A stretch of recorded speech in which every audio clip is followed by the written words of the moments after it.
Baik, bismillahirrahmanirrahim. Assalamualaikum warahmatullahi wabarakatuh.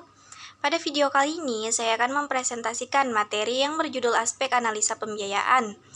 Sebelumnya, perkenalkan nama saya Cindy Cahya dengan NIM 20210501020083, Prodi Perbankan Syariah kelas C semester 4. Selanjutnya, saya akan membacakan materinya. Materi pertama yaitu persyaratan analisis pembiayaan. Analisis pembiayaan adalah kegiatan yang menelaah aspek-aspek penting dan patut diketahui dari nasabah yang akan dibiayai oleh bank. Tujuan analisis pembiayaan untuk memperoleh gambaran yang jelas dan sesungguhnya terhadap kondisi nasabah yang akan dibiayai. Dengan demikian, rekomendasi yang benar dan objektif dapat diberikan. Analisis pembiayaan dapat dilakukan secara kualitatif berdasarkan tatanan keuangan dan kuantitatif berdasarkan pada data keuangan. Untuk nasabah kecil, analisis kualitatif akan dominan karena data keuangan tidak lengkap dan akurat. Sementara untuk nasabah besar, analisis kuantitatif lebih dominan karena sudah memiliki laporan keuangan yang sesuai dengan standar akuntansi keuangan. Selanjutnya, materi yang kedua, informasi dan data yang diperlukan.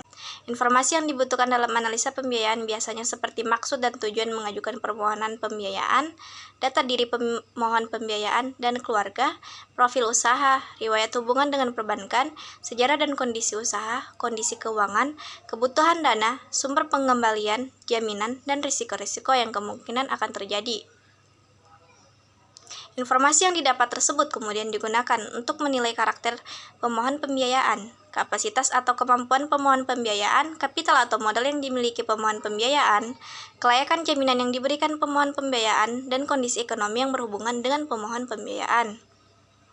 Selain itu, juga untuk menilai aspek hukum atau legalitas, aspek manajemen, aspek teknis, aspek pemasaran, aspek jaminan, aspek keuangan, dan aspek sosial ekonomi. Selanjutnya, materi yang ketiga, sumber dan cara memperoleh informasi, analisa pembiayaan.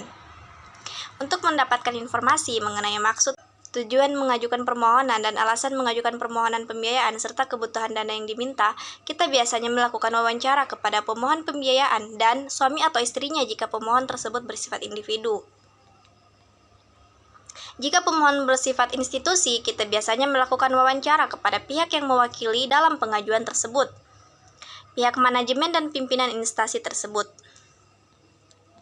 Biasanya data diri pemohon pembiayaan dan suami atau istri menjadi hal utama yang harus diisi oleh pemohon pembiayaan dalam formulir permohonan pembiayaan dan dipersyaratkan dalam bentuk fotokopi kartu tanda penduduk atau KTP, fotokopi kartu keluarga atau KK, fotokopi nomor pokok wajib pajak atau NPWP, fotokopi surat nikah bila sudah menikah, slip gaji asli dan surat keterangan kerja untuk pegawai atau karyawan, izin-izin usaha seperti SIUP, TDP atau SKD atau SITU, dan lainnya jika dibutuhkan dan masih berlaku. Informasi mengenai gambaran umum keluarga dan status tempat tinggal dapat diperoleh dari kartu keluarga atau KK yang sudah dikumpulkan oleh pemohon pembiayaan sebagai syarat pengajuan. Dari kartu keluarga atau KK tersebut didapatkan informasi mengenai alamat tempat tinggal, jumlah anggota keluarga, usia, agama, pendidikan terakhirnya, pekerjaannya, status perkawinan untuk tiap-tiap anggota keluarga. Informasi mengenai penghasilan dan riwayat pekerjaan dapat diperoleh melalui slip gaji atau bukti penerimaan penghasilan lainnya dan surat keterangan kerja, serta dengan melakukan wawancara dengan pemohon pembiayaan dan suami atau istri. Kita biasanya mencari tahu terkait nama instansi, bidang usaha, jabatan, periode pengabdian, dan besarnya gaji. Dari penghasilan ini, kita bisa mengetahui aspek keuangan, kemampuan, kapital, serta kondisi ekonomi pemohon pembiayaan. Kita juga menghitung berapa sisa penghasilan yang dimiliki dari total penghasilan dikurangi total pengeluaran. Karena dari sisa penghasilan nilai yang nantinya memungkinkan digunakan oleh pemohon pembiayaan untuk mengangsur dan mengembalikan dana pembiayaan yang diterima, atau dengan kata lain dari informasi ini dapat diketahui juga informasi mengenai sumber pengembalian.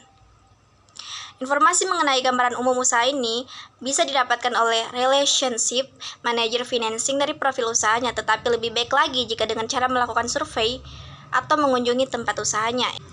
Informasi dari gambaran umum ini bisa digunakan untuk menilai berbagai aspek, diantaranya aspek manajemen usaha, aspek teknis usaha, aspek pemasaran, aspek legalitas usaha, menilai karakter tanggung jawab pemohon pembiayaan atas usahanya, modal yang dimiliki pemohon pembiayaan dalam usaha tersebut, dan kapasiti atau kemampuan pemohon pembiayaan memahami dan mengelola usaha tersebut, serta menilai kondisi ekonomi yang berhubungan atas kelangsungan usaha tersebut ke depannya. Hal ini terkait dengan masa pembiayaan yang diberikan nantinya, apakah usaha pemohon pembiayaan masih bisa survive atau bertahan selama masa pembiayaan berlangsung. Hubungan pemohon pembiayaan dan suami atau istri dengan perbankan didapatkan dengan cara BI checking. Nah, dengan BI checking akan diketahui orang tersebut mempunyai rekening di bank mana saja, nomor rekeningnya berapa, nominal saldo yang dimiliki, mempunyai kewajiban pinjaman di bank mana saja, dan dengan nominal berapa, angsuran yang harus dibayarkan berapa tiap bulannya, lamanya pinjaman harus dilunasi, dan catatan keterlambatan membayarkan angsuran. Informasi mengenai jaminan didapat dari bagian taksator yang menilai harga pasar dan harga taksiran jaminan tersebut. Bagian legal yang menilai aspek legalitas, bukti-bukti kepemilikan jaminan tersebut berdasarkan dari barang yang dijaminkan oleh pemohon pembiayaan itu sendiri. Selanjutnya, materi keempat, feasibility study pembiayaan. Tujuan utama dari analisis kelayakan tersebut adalah menilai seberapa besar kemampuan pihak yang mengajukan pembiayaan dalam mengembalikan pembiayaan yang mereka pinjam dan memberikan margin atau bagi hasil yang sesuai dengan perjanjian yang telah disepakati sebelumnya.